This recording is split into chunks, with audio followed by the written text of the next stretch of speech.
va se recoiffer un peu. Parce que là c'est la cata. Pouf.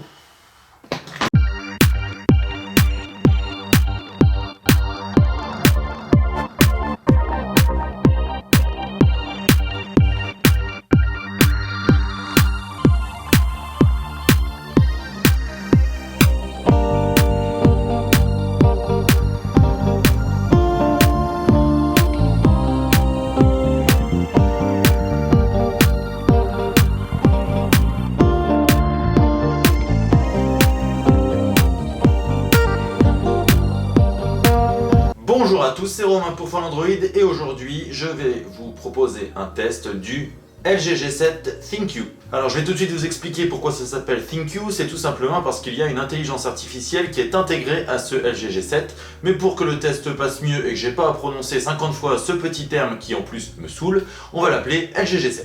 Comme à son habitude, LG a attendu un petit peu avant de lancer son nouveau smartphone haut de gamme. Il a donc fallu attendre un mois après le MWC 2018 pour voir arriver le LG G7 ThinQ.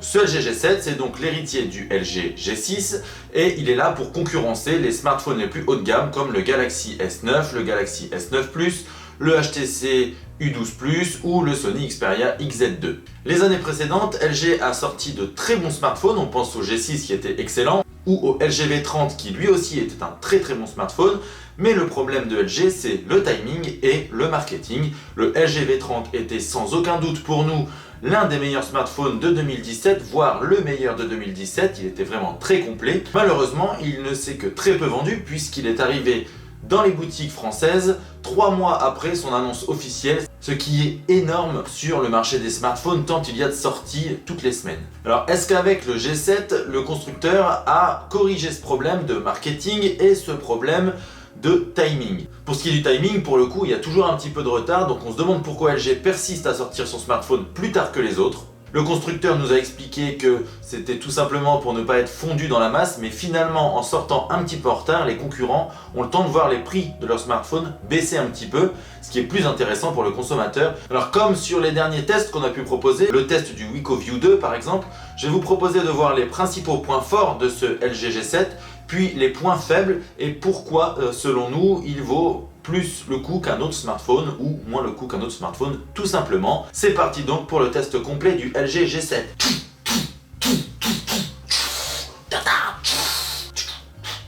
Sans déconner.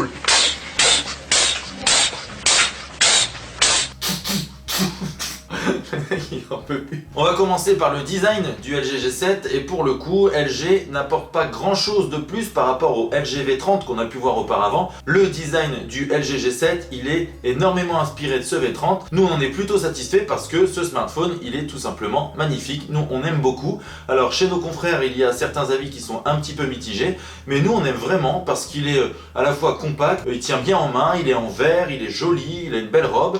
Alors si on regarde l'arrière du smartphone, eh bien on a d'abord donc un dos en verre qui est un petit peu brillant, qui marque les traces de doigts mais pas plus qu'une autre marque. On a le lecteur d'empreintes qui est parfaitement situé, qui tombe parfaitement sous l'index. Et puis on a au-dessus le double capteur photo qui est donc positionné à la verticale comme ce qu'on peut voir de plus en plus sur les smartphones haut de gamme de 2018. Alors au centre on a la mention G7 ThinQ, on a le logo LG. Sur le côté droit on a le bouton on-off. Sur le côté gauche on a les touches de volume et puis un autre bouton qui celui-ci est tout nouveau. Ce bouton, il est destiné à déclencher le Google Assistant directement via un bouton physique. Alors un appui simple va permettre de lancer l'assistant, un appui long va permettre de dicter quelque chose à l'assistant et un double appui va déclencher Google Lens. Alors la bonne nouvelle sur ce LG G7 c'est qu'on a un petit port mini jack 3.5 mm avec un port USB-C et un haut-parleur qui sont situés sur la tranche. Donc le jack est toujours présent sur ce LG G7, ça on en est très content parce que de plus en plus de constructeurs suppriment ce port qui reste quand même très important encore en 2018. Et puis pour le reste, eh bien ce LG G7 il est tout à fait bluffant tout simplement grâce à son écran. Parce que l'écran de ce G7 il arbore lui aussi une petite encoche, ça on le retrouve un petit peu partout, donc c'est un écran en format 19/9, mais ce qu'on aime beaucoup nous sur ce LG G7 c'est que l'écran il est particulièrement bien intégré, on a des bordures qui sont très fines sur les côtés, mais également en haut et en bas du smartphone. Le menton est vraiment tout petit sur ce LG G7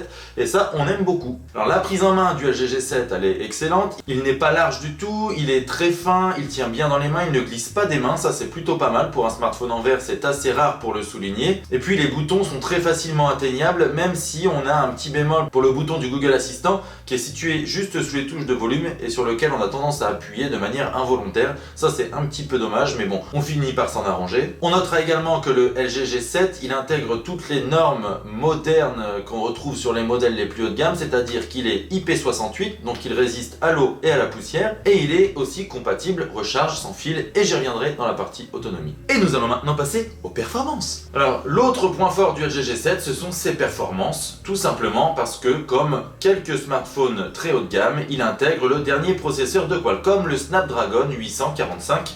Et ce processeur Snapdragon 845 a déjà fait ses preuves, il est tout simplement au top de ce qu'on peut avoir aujourd'hui. Le Xperia XZ2 l'intègre, on a aussi le HTC U12 Plus qui l'intègre, le OnePlus 6 aussi l'intègre, lequel aussi l'intègre, je ne sais, c'est pas grave. Et ce processeur, sur les benchmarks, il a fait ses preuves, il est toujours dans les meilleurs. Les smartphones qu'il intègre sont toujours très rapides, on a le OnePlus 6 par exemple qui est vraiment particulièrement rapide. Ici dans ce LG G7, le processeur est couplé à 4 Go de RAM et c'est largement suffisant, on n'a pas besoin de plus parce que le smartphone tourne comme une horloge. Il intègre également 64 Go de mémoire interne extensible via une carte micro SD qui est située ici sur le haut du terminal et qui peut atteindre les 128 Go de mémoire. Alors au quotidien bien évidemment ce LG G7 c'est une vraie petite bombe, il va super vite, il est très fluide, il répond à tout dans tous les contextes avec toutes les applications, même s'il y en a plusieurs qui tournent en même temps et qui sont très gourmandes. Donc au quotidien, c'est un smartphone qui fera largement l'affaire et qui conviendra à 100% des utilisateurs. Et même les joueurs vont y trouver leur compte, d'abord parce que ce LG G7, eh bien, il ne chauffe absolument pas, et en plus parce qu'il est capable de faire tourner les meilleurs jeux du Play Store actuellement, les jeux les plus gourmands avec les graphismes les plus poussés. À aucun moment le LG G7 ne montre de signe de faiblesse, il fait tout tourner comme une horloge. Comme la plupart de ses concurrents équipés du Snapdragon 845, tout fonctionne à merveille, donc pour les performances, c'est un gros plus aussi pour ce LG G7. Les joueurs seront aussi ravis d'apprendre que le LG G7 intègre un magnifique écran. Et ce qui est vraiment étrange dans la stratégie de LG, c'est que le constructeur qui sait faire des écrans OLED a fait le choix d'intégrer un écran LCD pour son modèle haut de gamme, alors que d'autres smartphones, d'autres marques, intègrent la technologie OLED de LG, la technologie POLED ou POLED, ça dépend de ce que vous préférez, hein. On va pas commencer à discuter sur des choses un petit peu comme ça qui ne servent à rien tout le temps, hein, c'est un peu chiant. Alors attention parce que LG n'a pas intégré n'importe quelle technologie LCD, le constructeur a développé ce qu'il appelle le Super Bright Display, donc l'écran super lumineux. Pour faire simple, cette technologie elle a été développée par le constructeur pour proposer l'écran le plus lumineux du marché. Le constructeur a simplement intégré sous la dalle RGB une petite dalle supplémentaire lumineuse, une dalle pixel blanc qui vient se glisser sous la dalle RGB, et cette petite dalle va permettre de rendre l'écran ultra lumineux, c'est-à-dire qu'il peut atteindre jusqu'à 1000 nits, ce qui est quand même énorme sur un smartphone. Alors LG, comme la plupart des constructeurs, a craqué et a cédé à la tendance de l'encoche. Un écran de 6,1 pouces, donc au format 18,5 neuvième, et avec une définition QHD+, qui est donc la définition maximale que l'on puisse trouver sur un smartphone. Et avec cet écran, eh bien, LG ne s'est pas planté. C'est vraiment un superbe écran, il est très lumineux, les contrastes sont très bons, on a des couleurs qui pètent aux yeux, enfin c'est vraiment excellent au quotidien. De toute façon, il n'y a même pas à en parler pendant des heures, c'est un écran extraordinaire, parce que nous on a vraiment beaucoup aimé cet écran au quotidien, pour le jeu, pour le travail, pour regarder des films, pour regarder des séries, enfin c'était vraiment un truc de malade. J'ai oublié de préciser, la petite encoche peut être effacée puisque LG propose de recouvrir cette encoche avec une petite barre noire pour avoir un aspect plus symétrique, ou alors même de personnaliser la petite barre avec des coloris, des fonds, enfin des thèmes. Ça pour le coup ça sert vraiment à rien du tout. Ce qu'on suggère pour ceux qui n'aiment pas l'encoche, c'est tout simplement d'appliquer la petite bande noire par dessus comme peuvent le faire Honor ou Huawei par exemple.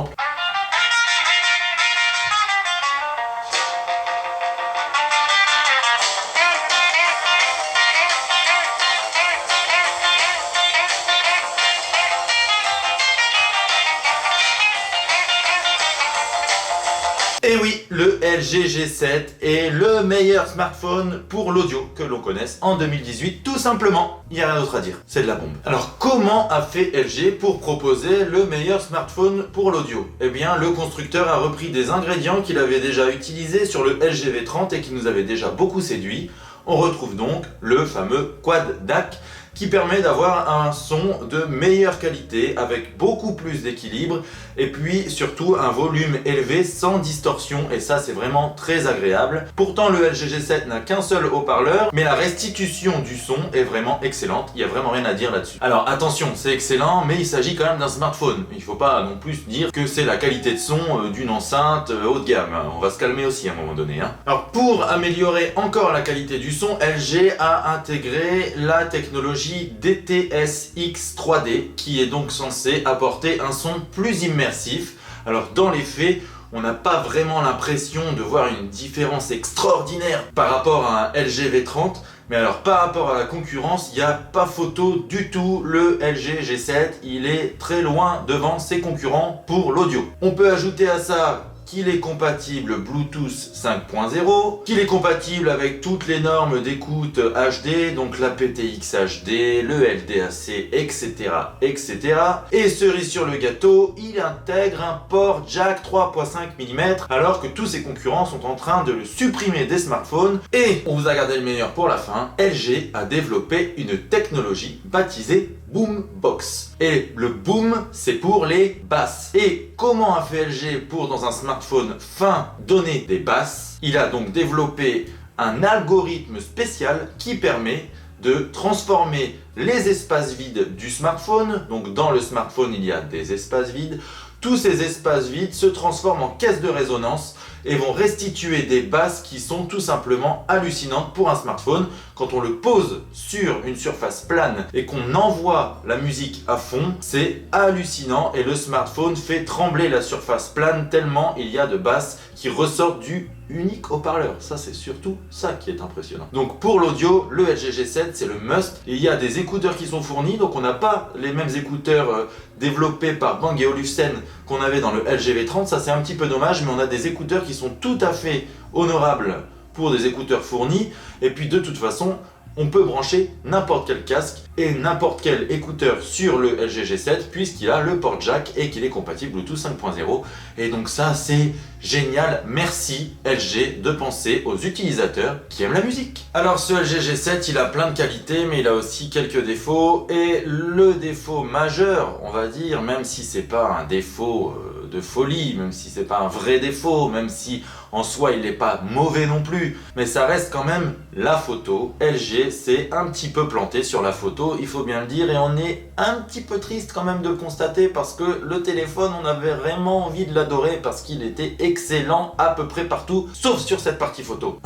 Alors attention, on s'arrête tout de suite, j'ai pas dit qu'il était mauvais, j'ai juste dit qu'il n'était pas à la hauteur de ses concurrents pour le même prix. Alors qu'est-ce qui s'est passé pour la photo? On ne sait pas trop. LG a intégré un double capteur de 16+8 mégapixels. Bon, ça c'est assez classique. À l'avant on a un capteur de 8 mégapixels, ça aussi c'est assez classique. D'un point de vue matériel, il n'y a pas trop de problème, LG a fait ce qu'il fallait, mais par contre sur l'optimisation de l'appareil photo, il y a un petit souci quand même. Dans les meilleures conditions de luminosité, le smartphone il fait de très bonnes photos. Alors on a des photos qui sont plutôt bien équilibré, avec des couleurs qui sont plutôt bonnes et de bons contrastes, mais il arrive quand même parfois qu'on ait des couleurs un peu froides, que ça manque un petit peu de peps, ça c'est un petit peu dommage. Et puis surtout, on a par rapport à la concurrence, un manque de détails qui est assez important. Le logiciel a tendance à lisser un petit peu tout ce qu'on prend en photo, et ça c'est vraiment dommage parce que pour le coup, il y a certains clichés où ça se voit plus que d'autres, et quand ça se voit plus, c'est vraiment dérangeant parce que pour le coup, eh bien, quand c'est vraiment réussi, les photos de ce G7 elles sont à la hauteur des concurrents,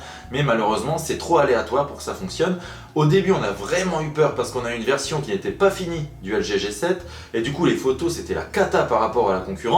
Finalement, là on a une version définitive, on a refait des photos avec. Ce n'est pas un appareil photo catastrophique, mais ce n'est pas non plus le meilleur du marché par rapport à un P20 Pro ou un Galaxy S9 ou même un Xperia XZ2. Eh bien ce LG G7 il est quand même en retrait. Donc ça se voit particulièrement dans des conditions de basse luminosité où là la gestion des couleurs, le bruit et le grain sont un peu plus présents que chez les autres constructeurs. On a aussi une tendance à la surexposition et puis à des couleurs un petit peu jaunies quand il y a des lumières un peu jaunes comme ça. Ça s'observe beaucoup sur ce G7 et ce qui s'observe le plus eh bien c'est le manque de détails là encore dans des conditions de basse luminosité. Pour le coup les portraits sont plutôt bons, les effets de flou sont plutôt bien appliqués, les bokeh c'est pas trop mal du tout. La caméra frontale elle est pas mal mais on a là encore quelques petits soucis avec une surexposition un petit peu au-dessus de la tête comme ça qui donne un effet un peu de halo pas terrible. La caméra frontale elle est pas folle non plus et puis le plus gros défaut finalement de ce LG G7 et c'est ce qui est mis en avant par la marque, c'est l'intelligence artificielle parce qu'avec donc ce qui qualifie le ThinQ, l'intelligence artificielle dans l'appareil photo elle va reconnaître tous les objets de la scène et puis elle va optimiser les réglages pour avoir la meilleure photo possible. Et pour le coup gros craquage de LG parce que là malheureusement l'intelligence artificielle elle fait pire que bien, c'est vraiment une catastrophe. Pour le coup il faut la désactiver si vous voulez avoir de belles photos. Alors en soi l'appareil photo du LG G7 il est pas mauvais mais par rapport à ce que fait la concurrence il est un cran en dessous, donc c'est un bon appareil photo mais ce n'est pas un excellent appareil photo comme on peut le voir chez Huawei, Samsung ou Sony. Autre petit point faible de ce LG G7, c'est son autonomie. À l'heure où les constructeurs font un petit effort sur la gestion de l'autonomie, eh bien LG a un petit peu plus de mal et là on va tenir au grand maximum une journée avec le LG G7 avec la possibilité pour les utilisateurs les plus connectés de le rebrancher au moins vers 17-18 heures dans la journée pour lui donner un petit coup de peps. Ça c'est vraiment dommage en mobilité. En revanche pour ceux qui travaillent dans un bureau, eh bien comme ce LG G7 est compatible recharge sans fil, eh bien, on peut le poser toute la journée sur le bureau, enfin le temps qu'on travaille au bureau on le pose et puis il se recharge, ça c'est plutôt pratique et il a également une recharge rapide qui est assez efficace donc on est sur à peu près 40% en 20-25 minutes, ce qui est à peu près dans la moyenne de ce que proposent les autres smartphones haut de gamme, ça fait 50% une demi-heure, mais le problème c'est que 50% avec ce LG G7 ça fait une demi-journée, quand avec les produits concurrents on est plus sur une journée d'autonomie gagnée en 30 minutes de recharge. Donc l'autonomie du LG G7 elle est pas catastrophique mais elle est pas bonne non plus. Avant-dernier point un petit peu fâcheux de ce LG G7, son interface. LG continue d'utiliser son interface habituelle, donc son logiciel maison. Cette fois-ci il repose sur Android 8.0 Oreo qui n'est pas la dernière version et là on est un petit peu fâché parce qu'on aurait aimé que LG fasse l'effort d'intégrer Android 8.1 Oreo et pas 8.0 pour un smartphone qui vient de sortir. Avoir la dernière version ce serait peut-être judicieux, d'accord? Mais en soi ce n'est qu'un détail parce que ce qui dérange vraiment avec l'interface de ce LG G7 c'est que c'est une vraie usine à gaz, en fait c'est le bordel partout, on a du mal à s'y retrouver dans les menus, c'est une navigation qui n'est pas du tout intuitive, c'est pas ergonomique, on cherche pendant des plombes pour retrouver les paramètres, pour même avec l'onglet de recherche qui nous permet de taper, je sais pas, clavier quand on veut changer de clavier, et c'est toujours, il y a 4 ou 5 sections pour changer son clavier, il y a je ne sais combien de réglages qui sont classés de manière différente. Déjà quand on navigue c'est pas à la verticale, c'est une navigation horizontale avec des sous-menus comme des onglets, ça c'est vraiment pas du tout intuitif. De manière générale c'est assez fluide et ça s'est un petit peu allégé par rapport aux versions précédentes. On est sur quelque chose d'un petit peu plus soft aussi, il y a moins de couleurs bling bling comme on avait avant. Parmi les bons points aussi, on a beaucoup moins de bloatware et d'applications maison, ça c'est aussi un bon point. De manière générale, l'interface du LG G7, elle est pas très légère, elle est pas très intuitive, ça c'est vraiment dérangeant. C'est un petit peu le défaut qu'on fait à Samsung aussi avec Samsung Experience, qui lui aussi s'est amélioré, mais qui n'est pas non plus intuitif pour un sou, et qui est aussi très lourd. Pour le coup, les Coréens sur la partie logicielle, c'est pas du tout des références, donc ça c'est un vrai point noir pour nous sur ce LG G7. 849 €. 849 €. Le prix du LG G7. Qu'est-ce qui se passe LG? Pourquoi vous faites ça? Le LG G7 il est sorti 2 mois après les autres smartphones, voire 3 mois. Après le Huawei P20, après le Samsung Galaxy S9, après le Sony Xperia XZ2, après tous les autres, sauf le HTC U12 Plus, qui fait exactement la même erreur. À 849 €, ce LG G7, ça a beau être le meilleur smartphone du marché, personne ne va se jeter sur le smartphone, puisqu'il est bien plus cher maintenant que les concurrents. Aujourd'hui, un Galaxy S9 coûte environ 650-700 €. Un Sony Xperia XZ2, c'est pareil, ça tourne à 600-650 €. Avec le LG G7 qui finalement a beaucoup de qualité, on ne lui enlève pas. Il a aussi quelques petits défauts, mais comme ses concurrents, pour le coup, c'est certainement le plus complet des smartphones actuellement sur le marché avec le HTC U12 Plus. Mais à 849 €, c'est la catastrophe. On a vraiment du mal à comprendre pour le coup le positionnement de LG avec ce smartphone, mais le constructeur nous a expliqué que comme il avait une image de marque sur les produits de type machine à laver, frigo, que c'était une marque qui était identifiée haut de gamme, sur les télés également, il ne pouvait pas sortir un smartphone haut de gamme à un prix abordable comme peut le faire OnePlus par exemple, sauf que LG dans le secteur des smartphones, il n'a plus du tout l'image d'un constructeur haut de gamme, il a plutôt l'image d'un challenger et il aurait tout intérêt à proposer son smartphone à un prix compris entre 500 et 600 € comme peut le faire OnePlus, voire un petit peu plus parce que quand même ce LG G7 il est plus complet. Donc disons qu'à 650-699 € c'est déjà plus acceptable. Mais proposer un GG7 à un tarif identique à un Samsung Galaxy S9 qui a une puissance marketing énorme, c'est se tirer une balle dans le pied. Alors LG a une stratégie rodée, ils sont pas fous non plus. Ce LG G7, il est référencé chez les opérateurs et c'est un smartphone qui va se retrouver à un prix beaucoup plus abordable chez l'opérateur, ce qui représente quand même encore 50% des acheteurs. Donc le LG G7, il va certainement beaucoup se vendre chez les opérateurs, mais beaucoup moins en modèle nu. En tout cas, nous, si on avait un smartphone haut de gamme à recommander actuellement, ce ne serait pas ce LG G7 pour son prix en nu. En revanche, si vous voulez le smartphone le plus complet du marché, c'est sans doute celui-ci qui l'incarne, il n'y a aucun doute là-dessus, le LG G7, il fait partie du top 3 des smartphones de 2018, mais on vous conseille vivement d'attendre avant de l'acheter. D'ici 3 ou 4 mois, il devrait être affiché à un prix qui correspond à sa valeur. Alors si je fais le bilan sur ce LG G7, eh bien c'est un excellent smartphone, il a un design qui est magnifique, il a un écran ultra lumineux, il est extrêmement performant, il est génial sur la partie audio, mais il a quand même quelques petits défauts. Parmi eux, il y a l'appareil photo qui n'est pas à la hauteur des concurrents, son interface elle est un petit peu lourdingue, c'est vraiment une usine à gaz, et puis l'autonomie est un petit peu faiblarde. Heureusement c'est compensé par une recharge rapide et la recharge sans fil.